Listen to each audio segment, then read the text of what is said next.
मुझे लगता है जरा जल्दी से एक रिएक्शन लेते हैं ब्रजमोहन श्रीवास्तव जी।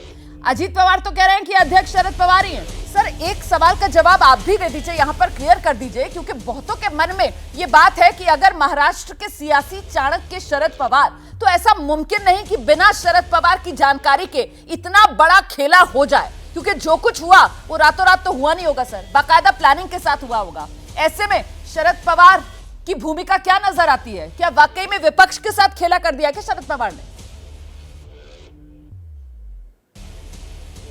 रुमाना जी, देखिए, अंदाज लगाने के लिए तो कुछ भी लगाया जा सकता है, लेकिन मैं हकीकत में मैंने महसूस किया है, जो मैंने देखा है, 28 तारीख को हम लोगों की राष्ट्रीय पदाधिकारी उनकी बैठक आदरणीय पवार साहब ने दिल्ली में बुलाई थी। हम लोग लगभग 3 घंटे एक साथ थे।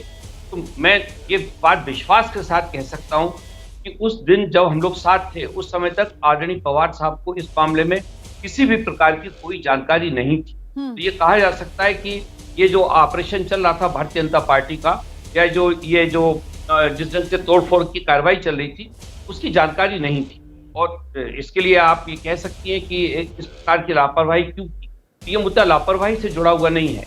ये मुद्दा है जब महत्वाकांक्षाएं और जरूरतें मूल्यों से ऊपर आ जाती हैं, तो उसका परिणाम सामने आता है। और वही चीज सामने आई है, क्योंकि यहाँ पर दोनों, भारतीय जनता पार्टी भी जरूरत और अपनी विचारधारा से अलग हटकर काम। सर, ये राजनीति में नया का है सर। महाराष्ट्र की राजनीति में महत्वाकांक्षा, विचारधारा से ऊपर उठकर गठबंधन तो सर देखा ही है हमने। उद्धव ठाकरे जब मुख्यमंत्री बने थे तब भी देखा था। कांग्रेस और शिवसेना, किसने सोचा था सर कि वो साथ में आ जाएंगे और सरकार बना ले जाएंगे? लेकिन इस बीच मैं आ रही हूँ डॉक्टर अजय आलोक, आप जवाब दे दीजिएगा।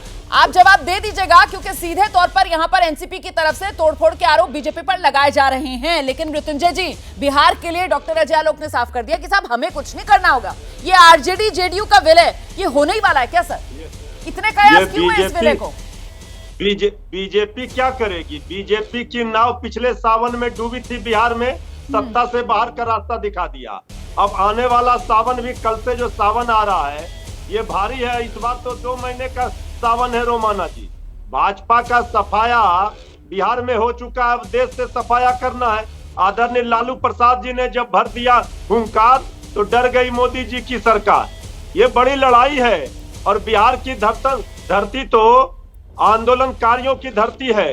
जब जब बिहार ने ली है अंगड़ाई, तब तब सत्ता में परिवर्तन होकर रही है। ठीक है, इसलिए अजय एक सेकंड जल्दी से एक रिएक्शन लेते हैं अनुराग भदौरिया का, उसके बाद एक साथ सारे जवाब डॉक्टर अजय आलोक आप दे दीजिएगा। जैसे ही घड़ी का काटा दोपहर 2:30 पे आए, बबीता जी का दिल सास बहू साजिश के लिए मचल जाए।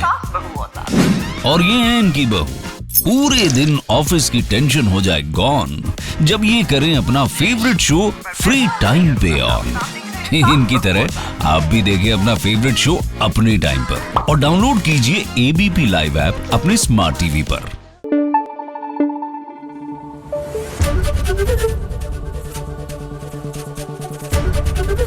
एबीपी न्यूज आपको रखे आगे।